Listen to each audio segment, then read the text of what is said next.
Welcome to Rock That Relationship, a podcast about all things relationship with Corey and Tracy. Now let's get real and start creating relationships that rock.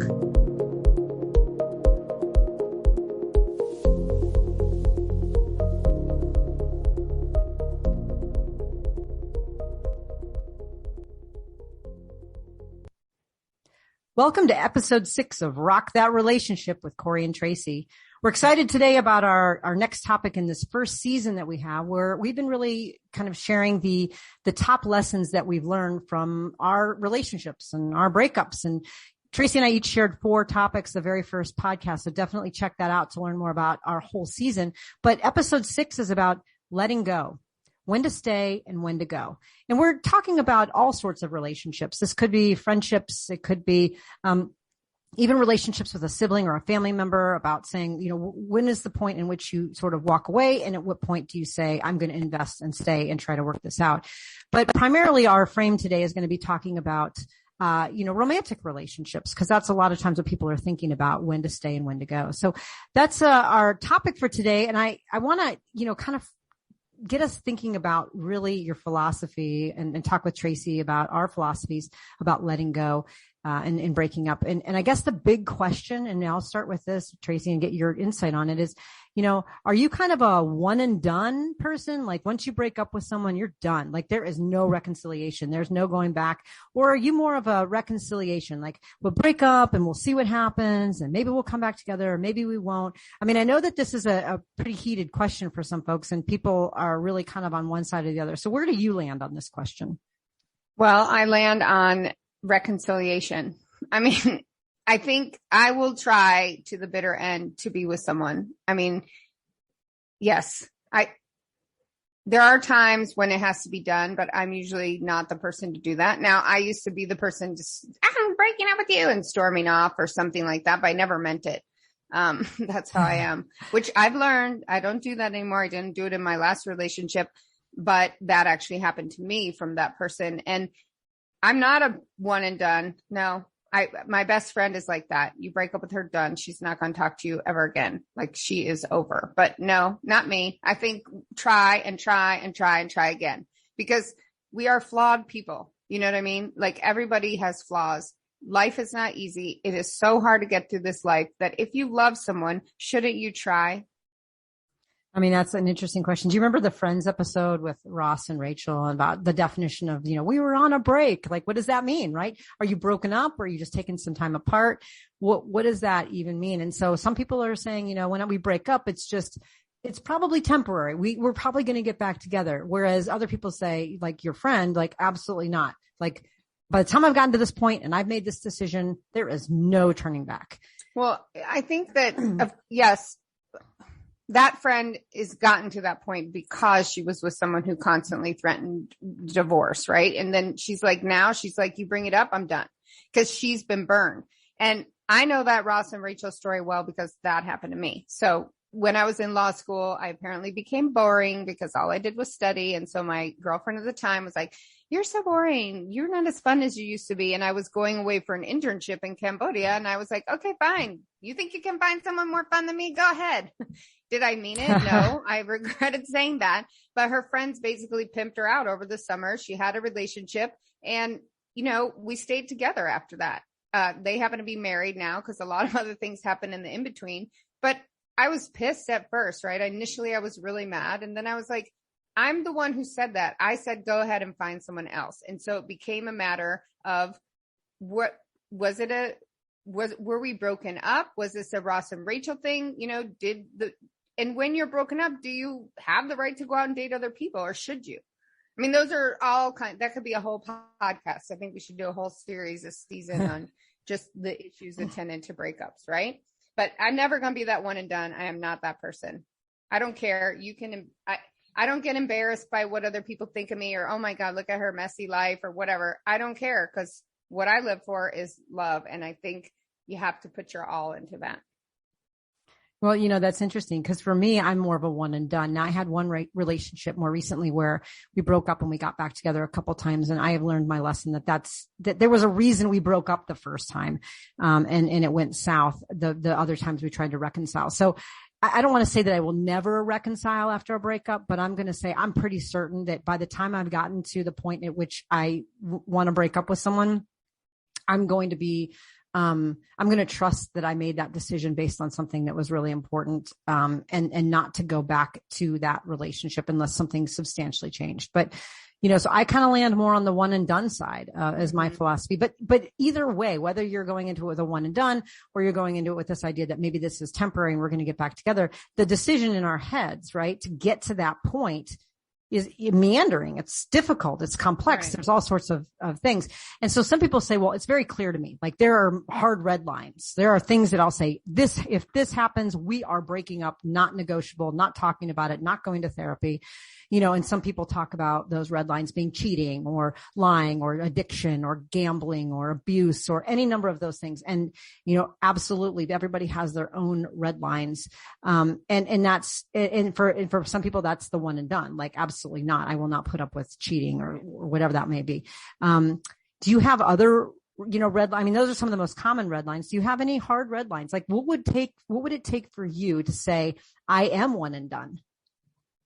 That's a good question, because I'm so much in the gray area, and having been a cop and a defense attorney, I do give a lot of people a lot of leeway for understanding what could be behind these things. So even if these things seem like they're terrible, they're a red line, like what went into that? I used to be that person who would say, if you ever cheat on me, all you're ever going to see is the back of my head for me walking away. I'm not that person now. And I stayed with somebody that cheated, on that break, right?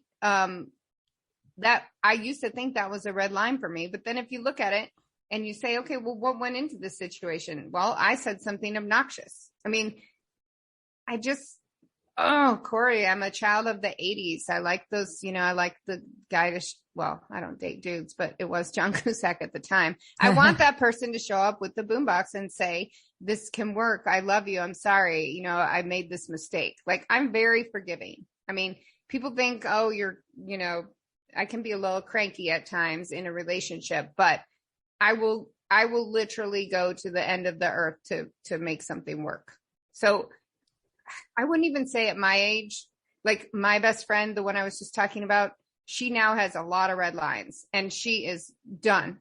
And she's becoming more that way as she's aging, and I'm becoming the opposite, where when I was in my 20s, I'd be like, cheating, lying, addiction, done. Don't ever talk to me again. And now I'm like, well, let's work it out. And like I said, in my last relationship, I would do anything. I still would. I would go to therapy. I would do whatever it took. And I don't care what anybody thinks. Yeah. Well, it's interesting when you talk about how as you're getting older, you're becoming, it's a little bit blurrier. And, for your friend, it's definitely moving more towards these are the red lines. And I would say I'm more like your friend. I mean, right. Because, as we're both talking about these things, yours is more reconciliation, a little bit more gray. Mine's a little bit more hardlined, but sometimes I let things I push the boundaries. It's not like, we have our one argument. I'm like, see ya. Right. It's like, I try to work through some of these things, but I have realized I went through a relationship with cheating, and, with lying and with some of this stuff. And I'm not interested in doing it again. On the other hand, as you talk about love, there's so much love in the world, and there's so many people that want to love each other. And I want to be with one who doesn't do these kinds of things to me. And if there's a person that I love and they do these things, then I have to ask myself, do I want that? Or do I want to find love somewhere else that doesn't have these red lines? And so that's something that's also, I have to consider, and it depends, right? Is it lying all the time? Does it depend on what they lied about? Does it depend on what they're addicted to? Is it exercise? Well, how long it's gone on? Exactly. I mean, right? So all of these things do have some gradation to it, but really in general, I do have some red lines. But I think what's really important and really for us to get to is not so much the red lines, because I think a lot of people have an idea at least of what those might be for themselves, but it's the orange lines, right? It's the ones that are not quite red, but they're the ones that you say, this is coming up over and over again. So, like a few of the things we think, feeling disconnected. Okay. So how long do you go where you feel disconnected from your partner, where you finally say, I'm going to leave? I mean, maybe you've gone to therapy. Maybe you tried weekend getaways. You've done this and you just can't seem to reconnect. Do you stay and just keep working on it? Or do you say, hey, I'm going to go. I need to find connection. And we're just not having it together.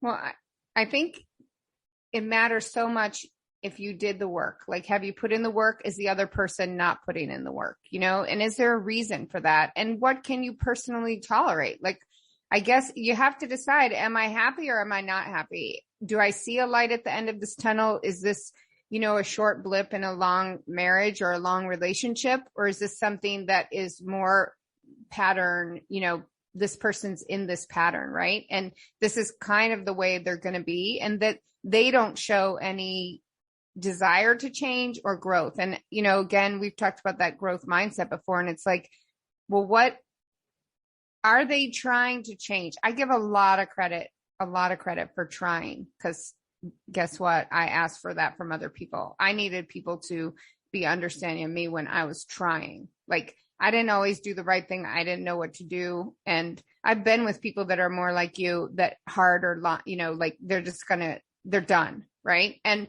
it's interesting because you and the friend I was talking about have very similar personalities. And I think I'm becoming, I think most of the things in my life are going to be more orange lines. But, in my last relationship, the last two, one, who I was married to had children. And so I was kind of on the back burner. And then the next one had a roommate that, nothing romantic, but very much a primary relationship. And I didn't want that. So I wasn't dissatisfied about that.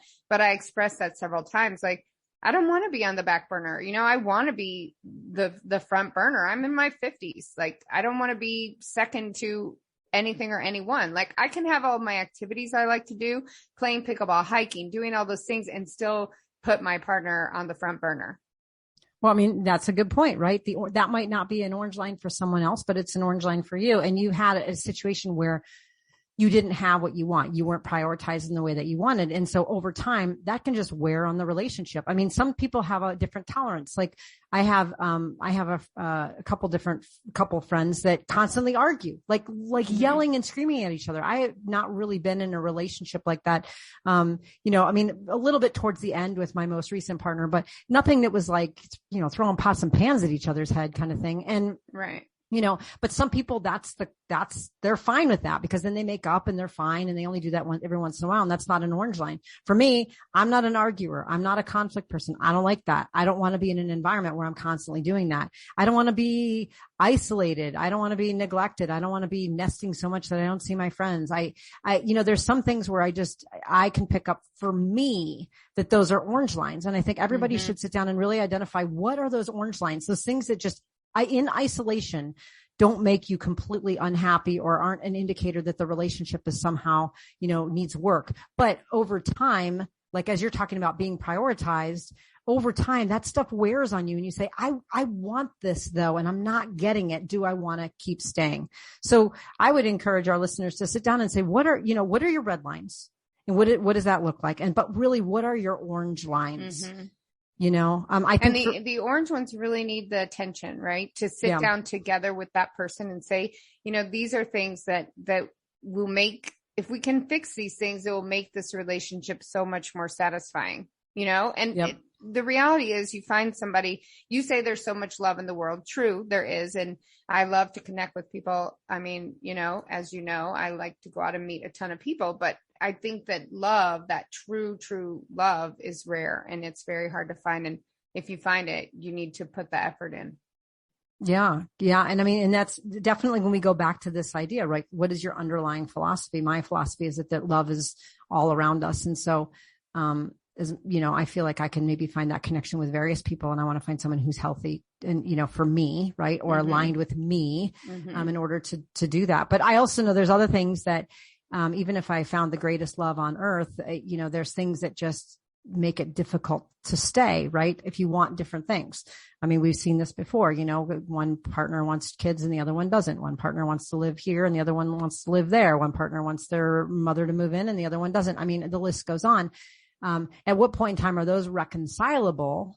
Because someone has to compromise so much of what they want that creates resentment, and that you might just need to walk away because there isn't a resolve. So, I mean, some of these orange lines are there things that are non-negotiable? I know one of my non-negotiables has been that I live in Tucson, Arizona. I say every day I get up, I look out the window and I say, another day in paradise, that I am just stunned by the fact that people save up all their money all year long to take a vacation where I live.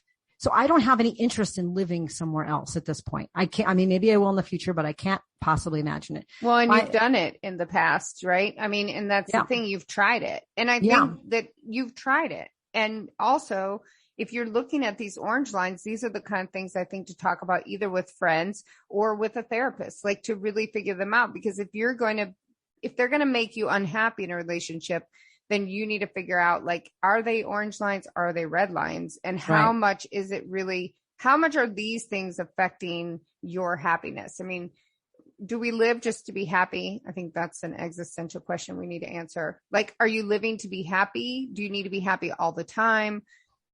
What is important to you? I know for me, I'm happy in Tucson, and the idea of meeting someone who says, we're going to move to, Minneapolis. I can't even possibly imagine. That might even be a red line. That's a red line for you. Yeah, it's a red line. It's like, it's a non-negotiable. And I think, but I have to be really clear about what it is that I want.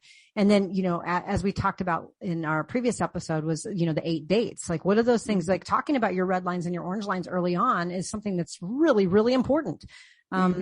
Because you need to, be thinking about going into whatever relationship you're going into very clear, both people very clear about what they're looking for. But as we look at other orange lines too, we think about, there's some things that are just not controllable. They're not therapy worthy. They're not resolvable, like wanting different things, like, personality clashes. Like, we've talked a lot about both being extroverts, and it's, sometimes an introvert balances us out, and sometimes introverts are just completely overwhelmed by our Tasmanian devil approach to the world. Yeah. And that just becomes a problem over time if you can't get in sync. I mean, you don't have to be the same. You just have to be in sync. And I've had that happen. And then same with external pressures, right? Like this idea that your friends don't like your partner when they say things, or you're dealing with a family issue or whatever it is. Some of those things aren't controllable. You can go to as much therapy as you want, but identifying early on, either you have to figure out how to cope with the situation and be okay with it. And that's maybe where therapy can help. Or you have to like change your circumstances, but there's nothing you can do to force someone's family to act a certain way or force a personality, exchange that's not problematic. Well, and I think that if you take the time to really kind of, get to know the person. So in my marriage, my personality was a big problem for my partner. I drove her absolutely crazy, in public and, just in our home, because I don't relax. I mean, what I think of relaxing is going to sleep. Like, so if I'm awake, I'm on, right? So I'm doing stuff. And if someone wants to relax, I'm like, what's wrong? Are you sick? What's happening here? And when we go out in public, I want to meet everybody and talk to everybody. If there's someone at the, restaurant at the table next to us, I'm going to talk to them. So people think it's very hard for certain personality types to deal with other personality types. And I think as you age and you get more experience with dating and people around you, you start to learn that. And if you just step back a little bit and take a little bit of time, and I think this was an issue for you as well, as passion. How passionate are you as a person? That was a problem for me in my marriage and a problem for you as well. Like, we're very passionate. We can be passionate about, the dolphins in the sea, or we can be passionate about what kind of pencils you should use. And, and then I'm a lawyer. So add that on top. What people think is argumentative, I think is discourse. So, right. Each person has to figure that out. And again, neither one is right or wrong, but in order to be in a relationship with anybody, you've got to really like those things about that other person. Right. Well, and we go back to what we talked about last time is, this idea that, you're connecting with someone and you need to, being able to, appreciate who they are. We talked about it with watering the garden, right? Is how do you give into this relationship, make sure that you're compatible and you continue on. But some points too, people just change and they grow apart from each other and they find that they're not either connecting in the way that they used to, or they don't have things in common, how they see the world. But let's flip it around. Cause I'm a glass half full, my new embrace of law of attraction and all that stuff. Why do we stay? For you. It is. It's working working for me. I'm bringing in all sorts of cool energy into my world.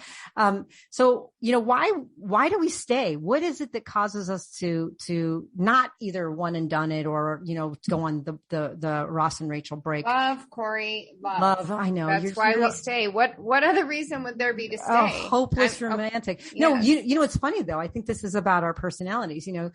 I want it to be love, right? I want that to be my answer, but, my answer is much more logistical. It's, I've now tied myself to somebody. I remember when, I got out of a 13-year relationship, and I remember the hardest part about it was going through the Christmas ornaments. We sat down and I put all the Christmas ornaments out, and we're like, oh, you can have that one. I want this one. I want this one. It reminds me of that one thing we did. Oh, can I have this one? I want to do this one. And we divided up the Christmas ornaments, and I had tears running down my face. And I thought, wow, we're never going to spend Christmas together again. And, in the logistics of that, right? Just not only the emotion, but the logistics, it was like, you get this fork and I get this knife. And, and then you talk about dividing up homes and cars. And, I have a kid with my partner, and, some of those things were sometimes it was like, it's just easier to stay. I don't want to have to start over. I don't want to have to right. I'm just so comfortable. I don't have time to look for a place. I live in a really nice house, and I don't want to go, live on one income and have to downsize. I mean, these are real things I know people think about. And for me, unfortunately, I put that probably before finding that true love and being with that true love. Is more like, this is comfortable. I'm scared about moving forward by myself. I don't want to divide Christmas ornaments. So I'm just going to stay and hope it gets better. It's so interesting because I am 100% about the passion and the love, and I don't care that. And I've walked away, as you know, from relationships with nothing, with zero. I don't care. What I care about is the love. And yes, I'm messy. And yes, I'm not messy. Like in my house is quite clean. I mean, I'm messy in the fact that really love is what matters to me. I really don't care about anything else. I don't care about kitchen stuff. I moved into my townhouse without even running water. Like, all that matters to me is, do we love each other, and can we make that work? And my philosophy is, can we just get along, tolerate each other, and then do our own thing? And to be honest, that hasn't worked for me. I don't like that feeling. I want it to be about love. And I want to say, I'm only going to stay for love. I'm not going to stay for convenience. That's who I want to be. It's taken me a lot of therapy to get where most everybody is. And you certainly could smack me and say, come on, it's about the love. But in reality, I've just, I've gotten myself woven so deeply into some relationships that it has been really hard to untangle myself, like to the point where it's like, well, all right, you use the Netflix login, but then you're going to have to get your own account. And then what do we do with the Costco membership? And at some points it's like, oh my gosh, I don't even want to deal with this. This is too much. But, either the moral of the story is, don't tangle with someone if you don't want to untangle, or, or just be okay with the fact that you want to stay for love, and who cares about the Costco membership? Well, and the flip side of that is, love isn't enough, right? If there's just too much that's making you unhappy, I think we hope that love, we're taught that the weirdest thing is, most of us grow up in dysfunctional homes with seeing models of dysfunctional relationships. And yet society tells us, and even those family members, that everything's about love. Love is everything. And I mean, for me, it just is, but love isn't enough also to make a relationship work. There has to be compatibility. Right. And that's where those red lines and orange lines come in. But let's look at this idea about the chatter in our head. So, you're at a breaking point where you're thinking, do I stay? Do I go? Right. Mm-hmm. And, some of those things that have gone through our heads really around making that decision is, if I go, I would be letting go of love. Like, I love this person, but it's not working, and I need to go. I'm scared to let go of love. What if I never find love again? What if I don't find love with this person, and I really feel like we should be together, just not right now? What kinds of chatter comes to your mind when you think about the fear of letting go of love? Well, I will never let go of love. And I think the fact that I'm very good friends with, two of my exes, and I would be friends with the others, is that I'm never going to let go of that love. And I did the Coach Dorothy's mini breakup boot camp. And her point is you don't have to let go of the love. You don't have to let go of that feeling for that person, but you don't cling on to the things that are causing the suffering. And the relationship may be the thing causing the suffering, right? That your life should be like a sundae and the person in it is the cherry on top. So if the cherry rolls off, your whole life isn't going to fall apart. And I think that is something really, really hard to do, because when you have a breakup, you feel like, oh my God, the world has ended. My life is over. And we don't have to let go of that love. Like you can love someone and know that you shouldn't be together. You can love someone and know that they don't want to be with you. You can love someone and also not really like them for a while when you're in that relationship. You know what I mean? Or ever, really. Right. Yeah. Well, I mean, and then on the flip side of that, like you come from a not letting go of love at all, but I come from a place of, letting go of that desire for love of that person to make space in my mind and in my heart for that love with someone else. And that's a different approach. But I remember in one of my relationships, the one that I actually broke up and got back together a couple of times, one of the things that happened was that when we broke up the first time, I purposely didn't let myself like fall out of love, because I was afraid that if we did get back together, I wouldn't be able to find that love again. So I held on to that, and I stayed very much in love during the 6 months that we were going back and forth, together, apart. And then finally we had what ended up being the final breakup was I woke up the next day and said, I can't be in love with this person anymore, because I'm doing making unproductive choices in my life by getting back together in an unhealthy relationship, because I am continuing to be in love with this person, and it's clouding my ability to make some safe and healthy choices for myself. So at that point, I knew I had to find a way to fall out of love, because that was my ticket out of that situation. And it took a lot of therapy. I even hired a breakup coach. I mean, all of that to try to get through, it was, many months. But when you say fall out of love, is being in love different than loving someone?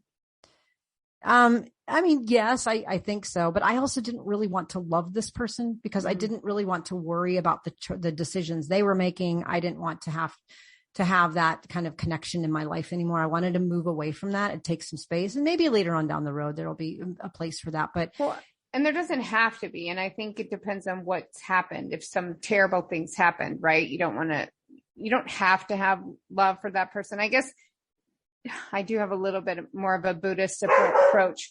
Oh, I do have a dog here. Sorry about that. I do have, I mean, I'm not a perfect Buddhist or anything like that, but it's that I don't know. That's a hard question. The being in love is what causes more of, I think, the emotional torture, right? Right. But I mean, for me, even versus loving someone, even loving though came with a sense of responsibility based on the dynamics of our relationship. The love felt like caretaking. The love felt like worry. The love felt like I needed to be in the know because this person might, I don't know what the choices they were making. And I didn't want that responsibility. And I knew that if I continued to love them, I would feel that way. And at least that was some self-awareness. And some people can manage that better than others. I knew that wasn't something I could do. So I needed to find a way to fall out of love and stop loving this person, so that I could move forward with my own healing. So let's look at a few others too, things that chatter that you and I have talked about. One of them is like, and this kind of goes hand in hand with, there's two of them that kind of go together. I'm a failure at relationships if I leave. And what if this was as good as it gets and the next one will be worse? So what are other people going to think of me? They're going to think I couldn't do, I failed. And then do I even take that risk knowing that, hey, there might not even be anything better out there for me? Well, right. In fact, I'm trying to find this thing. I took a photo of something the other day and it kind of bugged me and it kind of made me, I was like, well, that's kind of true. Basically, like you're leaving something to find something better and you end up with something worse. Like, is that always true? No. It's really hard because that's the thing, right? Like, what am I leaving for? And am I going to find something better? And have I just not put in enough work? I mean, you have to just be in that moment. I mean, I could look back at my life, my last, when I used to be a cop, I had a police partner and he and his wife have been together since 1994. And I've been with 8 people since then. And it's like, I don't know. Do you feel like a failure? No, I don't. How come?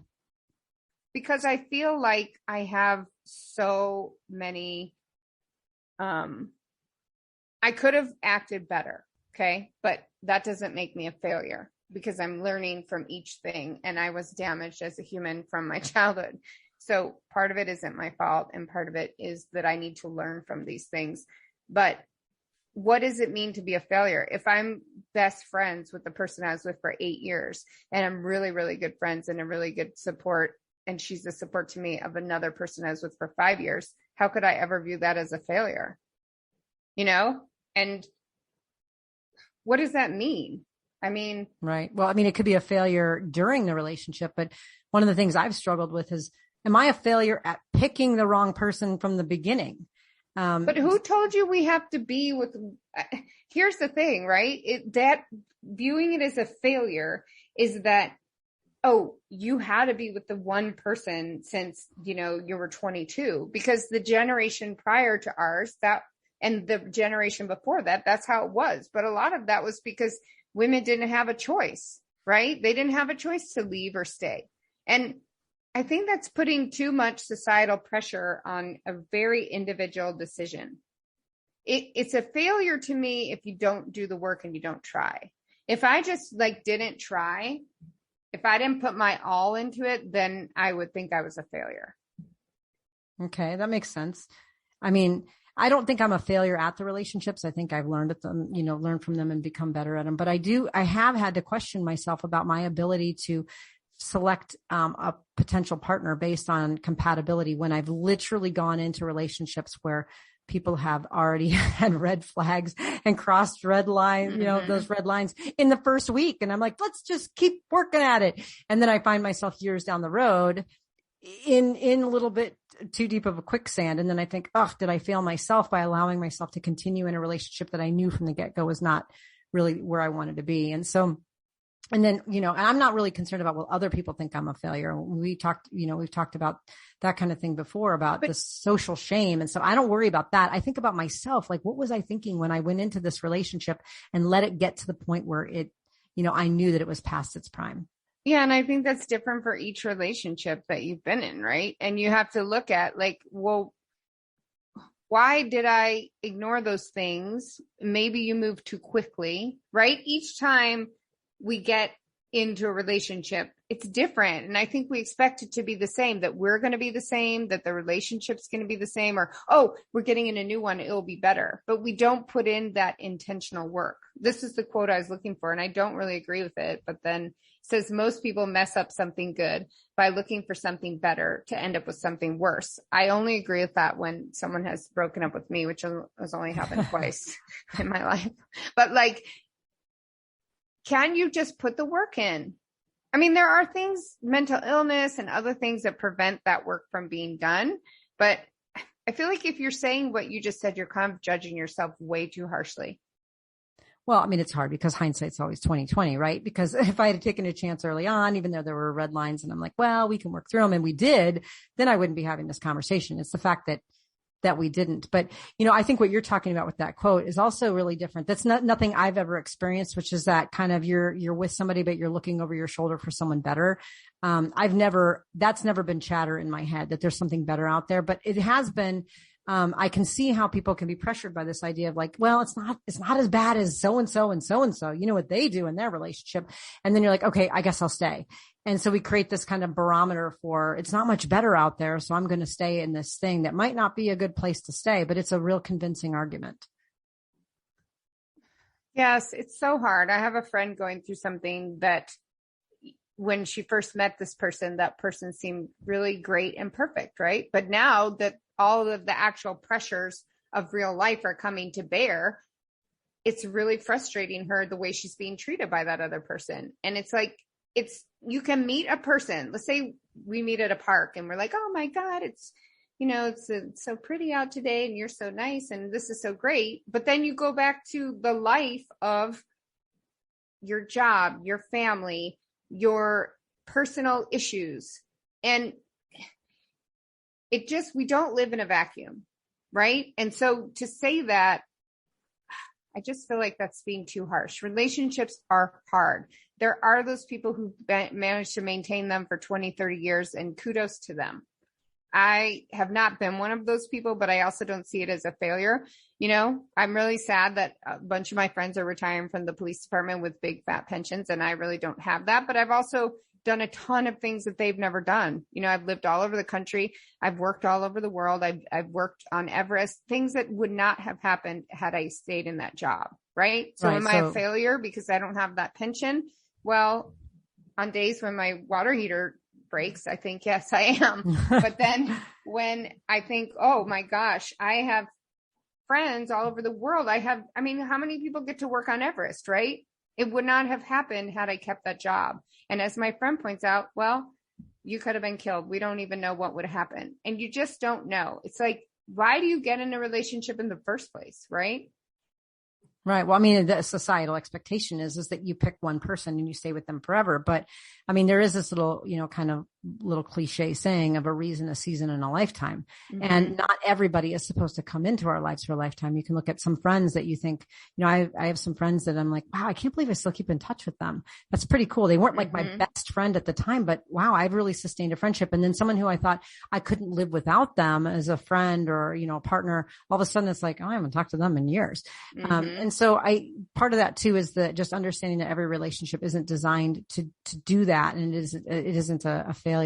But let's move on and kind of wrap us up with a couple things. Like you and I have had situations where we've had to figure out, do we want to stay or do we want to go? And I know you say, I stay for love and, you know, that kind of thing. And I say, I leave because, you know, it's hard, or I stay because I don't want to divide up Christmas ornaments. But how we've made this decision in the past, right? How in our past relationships, how have we decided, like, what's the point at which we decided to go or to stay? And, you know, frankly, for me, the biggest reason that I've broken up or been broken up with or separated from partners has really been that it has gotten so bad that I haven't stepped up to make any choices or any suggestions other than trying to fix it over time and then knowing that it wasn't, and then waited for the other person to do the dirty work. Literally waited for the other person to break up with me because I was too scared to do it, or I wasn't sure how to do it, or I didn't want to give up quite yet or whatever. But I really ended up waiting until the end. It was not a healthy choice. I should have, you know, certainly done something earlier. And trusted my gut. So it wasn't so that the relationship was so intolerable that I couldn't stand it, that I pushed somebody else to the brink to end things with me. But that's what I've done in the past. And I don't want to do that moving forward. I want to be much more, and I think I am much more in tune with my feelings and my thoughts around, you know, kind of how is this relationship going, and that I have to be okay with saying either this is something I want to invest in moving forward, or, you know, this isn't a good fit for me, and walk away before and make it so miserable for myself and the other person that we have no alternative other than to leave hating each other. Yeah, that is never good. I mean, I used to be the person, and I don't even think I realized I was doing this, but it's self-sabotaging, you know, creating conditions to make the other person be done, right? Just, you're so annoying. And like, or I would just throw everything in a bag and storm out. I mean, usually I didn't get much farther than the end of the block and I'd come back, but that kind of, I used to act like a real asshole, and I've really changed my ways. I mean, I just don't want to be that way anymore. You know, I think like what we've been talking about, and the whole point of us starting this podcast is we don't have to be like that. You know, we don't have to do that stuff. There's a way to be better. There's a way to communicate. And the only way to do that is to learn about what goes into relationships. And it's a lot goes into making relationships work. Right. Well, and talking it out along the way, we couldn't emphasize this more with our podcast, is talking out things along the way, being self-aware and who you are, what you're looking for, making sure that you're listening to your partner as they're self-aware and what they're looking for, you know, addressing issues before they become explosive. And then when you get to a point where you might realize that you need to separate because it just isn't healthy or it isn't what one or both of you want, it's just being able to have kind of an amicable conversation and say, where do we go from here? And make a, you know, plan for splitting up instead of, you know, storming out or, you know, all these sit things. down. Right. To really understand each other, you know? And that can't happen all the time. There's certainly circumstances where, you know, there's, you know, abuse and violence and those kind of things. Certainly we would never encourage that. But at the same time, for me, there are situations where I wish I would have been a little bit more in tune with my gut reaction and said, okay, you know what? This isn't working. I'm not happy. I'm going to say something, and either we're going to work to fix it or I'm going to go. But I didn't, and I stayed, and I now know not to do that again. I now know to be much more in tune with my intuition and say, hey, something's just off, and I want to either fix it or I want to go, but I don't want to stay just for the Christmas ornaments. Well, and again, therapy will help you figure that out. I mean, my storming out, my needing to say that, you know, a lot of these things that we do in relationships are just repeating patterns from childhood that we're trying to work out that we didn't have the ability to work out when we were younger. So if we can work those out in therapy, if we can talk them out and say, oh, these are the things I'm doing in a relationship. Why am I doing that? And then being able to express that to the other person. Look, these are things that I feel compelled to do, but I don't want to do them anymore. So can we sit down? Can we have an agreement that this is how we're going to handle things? Or this is, if it comes to that we need to be done, can we really talk it out? Can we take the time to be measured and work it out?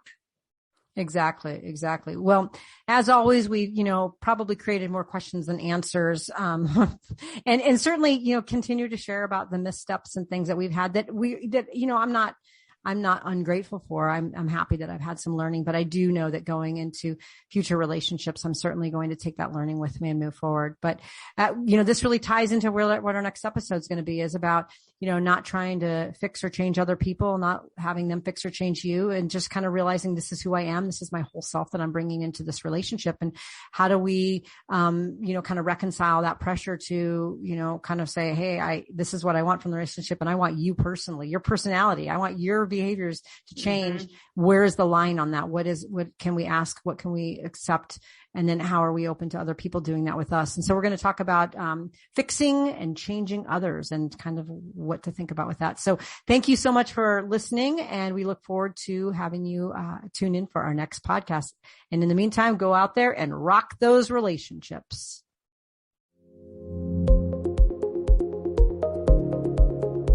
If you liked what you heard, check out our show notes for resources from today's episode. Make sure to follow us on Facebook and Instagram under Rock That Relationship, and go to our website at rockthatrelationship.com for updated episodes and more great information. Thanks for listening. Now go rock those relationships.